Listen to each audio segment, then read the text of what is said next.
प्यारे विद्यार्थियों, आज हम बीए पाठ प्रथम वर्ष के भूगोल विषय के सिलेबस पर चर्चा करेंगे। इस चर्चा का उद्देश्य ये रहेगा कि आपको ओवरऑल किस प्रकार से किन चीज़ों को पढ़ना है, कैसे पढ़ना है, और आप जो प्रतियोगी परीक्षाओं की तैयारी करते हैं उन परीक्षाओं की तैयारी में भूगोल विषय आपकी कैसे मदद करेगा और कैसे क्वेश्चन प्रतियोगी परीक्षाओं में पूछे जाते हैं और किस प्रकार से अभी से हम उन परीक्षाओं की तैयारी स्नातक की पढ़ाई के साथ साथ करें ताकि हमें आसानी से और जल्दी से सफलता प्राप्त हो सके। बीए पाठ प्रथम वर्ष भूगोल विषय में 2 पेपर हैं, एक है भौतिक भूगोल, दूसरा है राजस्थान का भूगोल। जब हम भौतिक भूगोल के बात करें तो भौतिक भूगोल को मुख्य रूप से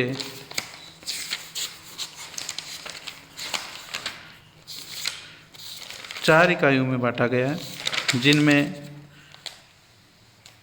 भूआकृति विज्ञान, समुद्र विज्ञान, वायुमंडल या जलवायु विज्ञान और चौथा बायोस्फीयर अर्थात पर्यावरण अध्ययन। इन चीज़ों के बारे में हम अध्ययन करेंगे। सबसे पहले हम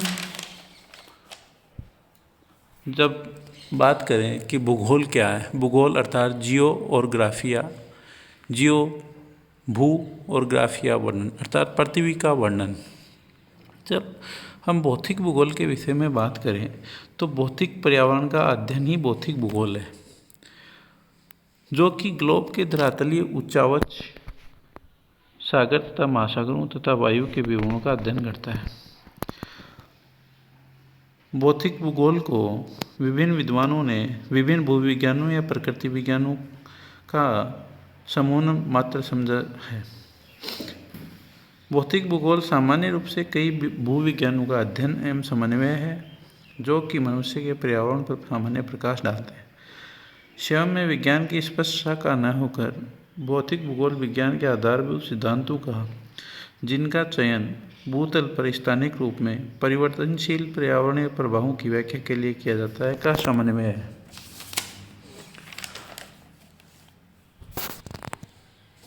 जब हम बात करें भूआकृति विज्ञान अर्थात जियोमॉर्फोलॉजी की, तो जियोमॉर्फोलॉजी के अंतर्गत हम ग्लोब के स्थलमंडल के उच्चावच, उनके निर्माण प्रक्रम तथा उनके मानव के अंतर संबंधों का अध्ययन करते हैं। उच्चावच की जब हम बात करते हैं तो उच्चावच को 3 श्रेणी के उच्चावच में विभाजित किया जाता है: प्रथम श्रेणी, द्वितीय श्रेणी और तृतीय श्रेणी। प्रथम श्रेणी के उच्चावच में महाद्वीप तथा महासागरीय बेसिनों को सम्मिलित करते हैं तथा इनके वितरण, वर्तमान प्रारूप और उत्पत्ति का अध्ययन किया जाता है कि किस प्रकार से इनका वर्तमान स्वरूप प्राप्त हुआ, कैसे इनकी उत्पत्ति हुई। इन चीज़ों का अध्ययन प्रथम श्रेणी के उच्चावच में किया जाता है। द्वितीय श्रेणी के उच्चावच के अंतर्गत पृथ्वी के आंतरिक भाग से उत्पन्न अंतर्जात बलों द्वारा जिन स्थलाकृतियों की रचना हुई है, जैसे पर्वत, भ्रंश, पठार, मैदान, झील इत्यादि का अध्ययन किया जाता है। इन स्थलाकृतियों के अध्ययन के लिए पृथ्वी के आंतरिक भाग में जो अंतर्जात बल उत्पन्न हो रहे हैं उनका, उनके प्रक्रम के स्वरूप का तथा क्रियाविधि का अध्ययन किया जाता है। अर्थात इन बलों की कौन सी क्रिया के कारण कौन से चीज़ का निर्माण हुआ, कौन से उच्चावच का निर्माण हुआ, इन सब का अध्ययन द्वितीय श्रेणी के उच्चावच के अंतर्गत किया जाता है।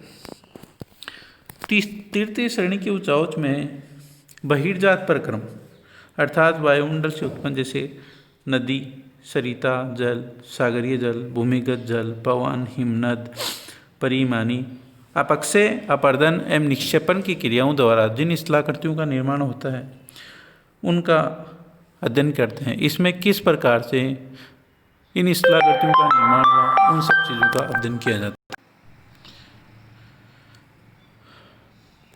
जो तृतीय श्रेणी के उच्चावच हैं उनके निर्माण करने वाले, प्रभावित करने वाले एवं परिमार्जित करने वाले कारकों को सम्मिलित रूप से अनाच्छादनात्मक प्रक्रम कहते हैं अर्थात डेन्यूडेशनल प्रोसेस कहते हैं, जिसमें अपक्षय और अपर्दन को सम्मिलित करते हैं।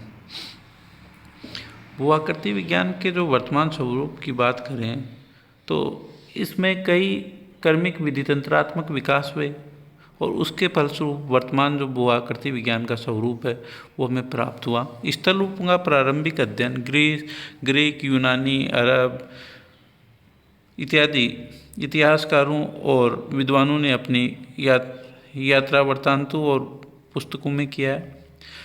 पहली शताब्दी से चौथी शताब्दी तक समस्त भूआकृति विज्ञान में लगभग मौन वातावरण छाया रहा, अर्थात इस पर ज़्यादा चर्चाएं नहीं की गई। इस काल को भूआकृति विज्ञान का अंधयुग कहा गया।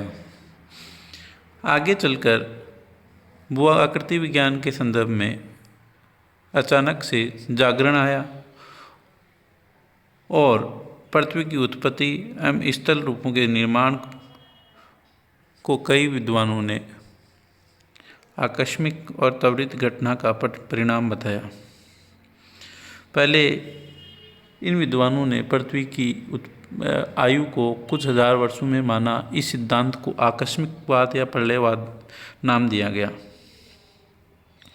स्कॉटिश भूगर्भवेत्ता जेम्स हटन ने एक रूपतावाद का सिद्धांत का प्रतिपादन किया और उन्होंने बताया कि वर्तमान भूत की कुंजी है तथा न आदि का पता है न अंत का पता। इन संकल्पनाओं के विकास से भौतिक भूगोल भूआकृति विज्ञान के विकास में महत्वपूर्ण प्रगति हुई। वर्तमान समय में जो भी भूगर्भिक प्रक्रम तथा नियम कार्यरत है वे समस्त भूगर्भिक इतिहास में कार्यरत थे, परंतु उनकी तीव्रता में अंतर था का प्रतिपादन एक रूपतावाद के सिद्धांत के रूप में किया गया। आगे चलकर जॉन फ्लेफियर और सर जॉर्ज चॉलर्स ने एक रूपतावाद की जो संकल्पना थी उसको विस्तार दिया। इसके बाद में यूरोपियन स्कूल, अमेरिकन स्कूल इत्यादि स्कूलों का आविर्भाव हुआ। इन स्कूलों में विभिन्न विद्वानों ने भूआकृति विज्ञान के विभिन्न सिद्धांतों का विकास किया। जैसे अमेरिकन स्कूल के अंतर्गत मेजर पॉवेल ने बेस लेवल अर्थात सरिता अपरदन की अंतिम सीमा की संकल्पना का प्रतिपादन किया। वहीं गिलबर्ट ने पहली बार गतिक संतुलन की संकल्पना का प्रतिपादन किया। इसी प्रकार यूरोपियन स्कूल में प्लीस्टोसिन हिमकाल तथा हिमानी अपरदन, सागरीय अपरदन, सरिता अपरदन, कास्ट स्थलाकृति एवं मरुस्थलीय स्थलाकृति के संबंध में उल्लेखनीय योगदान दिए। इस प्रकार हम देखते हैं कि भूआकृति विज्ञान का विकास विभिन्न कालों में विभिन्न रूपों में हुआ।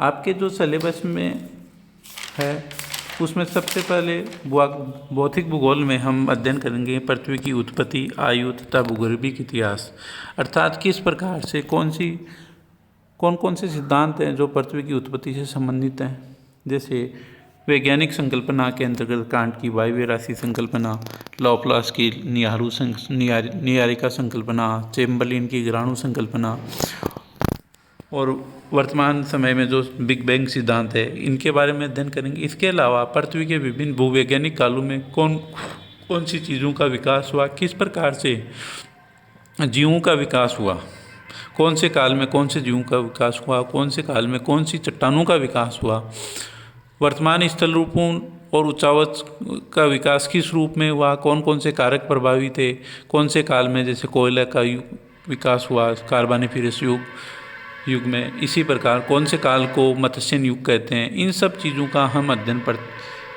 भूगर्भिक इतिहास में करेंगे। इसके बाद में पृथ्वी की आंतरिक संरचना का अध्ययन करेंगे।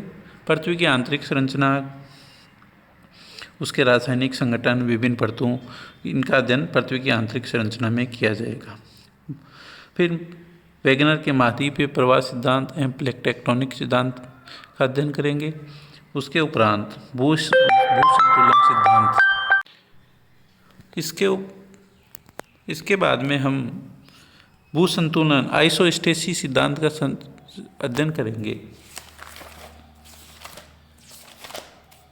आइसोस्टेसिस से तात्पर्य परिभ्रमण करती हुई पृथ्वी के ऊपर स्थित क्षेत्रों एवं गहराई में स्थित क्षेत्रों में भौतिक अथवा यांत्रिक स्थिरता की दशा को संतुलन कहते हैं। इस सिद्धांत का प्रतिपादन हुआ, किन किन विद्वानों ने भू संतुलन के सिद्धांतों का प्रतिपादन किया, कैसे ये संकल्पना आई, इन सब चीज़ों का अध्ययन करेंगे। उसके बाद में चट्टान, मृदा, ज्वालामुखी एवं भूकंप, पर्वत निर्माण के सिद्धांत, अपक्षय और अपर्दन तथा अपर्दन के जो विभिन्न प्रक्रम है, जैसे नदी अर्थात बहता जल, भूमिगत जल, सागरीय जल, पवन, हिमनद, इन सब से कौन सी शिलाकृतियों का निर्माण हुआ और किस प्रकार, अपर्दन से कौन सी शिलाकृतियों का निर्माण होता है और निक्षेपण से कौन सी शिलाकृतियों का निर्माण होता है, इनका अध्ययन भौतिक भूगोल में के प्रथम चरण में हम करेंगे। द्वितीय बात आती है जलमंडल अर्थात समुद्र विज्ञान की। समुद्र विज्ञान में महासागरीय नितल के उच्चावच कि महासागरीय तली में कौन कौन से उच्चावची विभिन्नता है, उनका क्या नाम है, कैसे उनका निर्माण हुआ, वहाँ पे क्या चीज़ें मिलती है, इन सब चीज़ों का अध्ययन करने से, जैसे महाद्वीपीय मगन तट, महाद्वीपीय मगन ढाल, गहरे सागरीय मैदान, महासागरीय गर्त और विभिन्न महासागरों का जो इस नितल उच्चावच है उसका अध्ययन करेंगे। इस तदंतर हम महासागरीय जल के तापमान एवं घनत्व का अध्ययन करेंगे। उसके बाद में महासागरीय लवणता, महासागरीय निक्षेप, ज्वार भाटा, महासागरीय तरंग तथा धाराएं, प्रवाल और सागरीय संसाधनों का अध्ययन करेंगे। तृतीय इकाई में हम जलवायु विज्ञान का अध्ययन करेंगे, जिसमें वायुमंडल का संगठन एवं संरचना, सूर्य ताप तथा ऊष्मा संतुलन, वायु का तापमान, वायुमंडलीय दबाव एवं गतियाँ, वायुमंडलीय सामान्य परिसंचरण, वायुमंडलीय स्थिरता, वायुमंडलीय आर्द्रता, वायु राशियाँ, चक्रवात इत्यादि का अध्ययन करेंगे तथा जलवायु प्रदेश। बायोस्फीयर अर्थात जीवमंडल में हम जीवमंडल, पारिस्थितिकी तंत्र, इनका अध्ययन करेंगे। इसलिए प्रथम जो पेपर है, प्रथम प्रश्न पत्र है, उसके लिए आपको भौतिक भूगोल सविंदर सिंह, BC जाट या अन्य किसी भी विद्वान की अच्छी किताब मिले वो आप खरीद लीजिए, और जैसे जैसे हम इन क्लासों में, ऑनलाइन क्लासों में अध्ययन करें, वैसे वैसे आप उनको अध्ययन करते रहिए। इसके साथ साथ आपको नेक्स्ट वीडियो में प्रतियोगी परीक्षाओं में कैसे क्वेश्चन पूछे जाते हैं हम उस पर चर्चा करेंगे, और उसके साथ ही हमारा जो सामान्य सिलेबस है वो शुरू हो जाएगा। Thank you.